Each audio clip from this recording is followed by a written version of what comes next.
মধ্যেই তারা বড় হয়েছে, এই 2 দিনের মধ্যেই তারা বড় হয়েছে।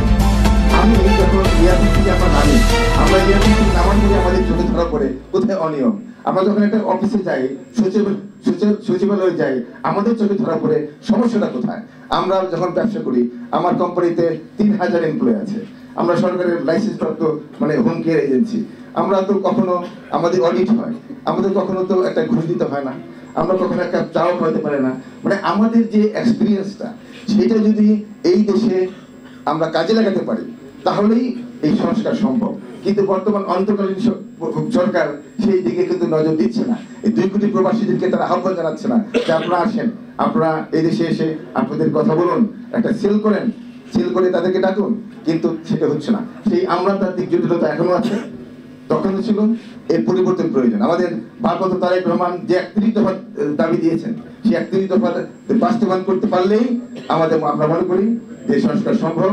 এবং পরিশেষে আমরা বলবো যে এই প্রবাসীদেরকে যাদের বাংলাদেশে নির্বাচনে অংশগ্রহণ করার সুযোগ দেওয়া হয়, প্রবাসীদেরকে যাতে এই প্রশাসনের অংশগ্রহণ করবার জন্য সুযোগ দেওয়া হয়। ফর এক্সাম্পল, আমাদের বিভিন্ন দেশে পুলিশ ডিপার্টমেন্টে অনেক ডাক্তার, ইঞ্জিনিয়ার আছেন, তারা যদি আসে দেশে, প্রশাসনে যদি তাদেরকে আহ্বান জানানো হয়, আমাদের নতুন প্রজন্মের ছেলেমেয়েরা, আমাদের ছেলেমেয়েরা ভালো ভালো ইউনিভার্সিটিতে যাচ্ছে, ভালো ভালো জব ব্যবসা বাণিজ্য তারা করছে, তো তাদেরকে আনবার ব্যবস্থা করুন।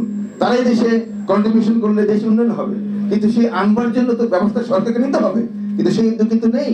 সেটা আমরা স্পষ্ট করে বলতে চাই। আরেকটা হলো যে আমাদের দেশে প্ল্যানিং এর অভাব আছে। এই যে যানজট কেন, আমাদের সারা বাংলাদেশকে এটা প্ল্যানিং করতে হবে, সারা বাংলাদেশে একটা রোড ম্যাপ করতে হবে, কমিউনিকেশন ডেভেলপ করতে হবে।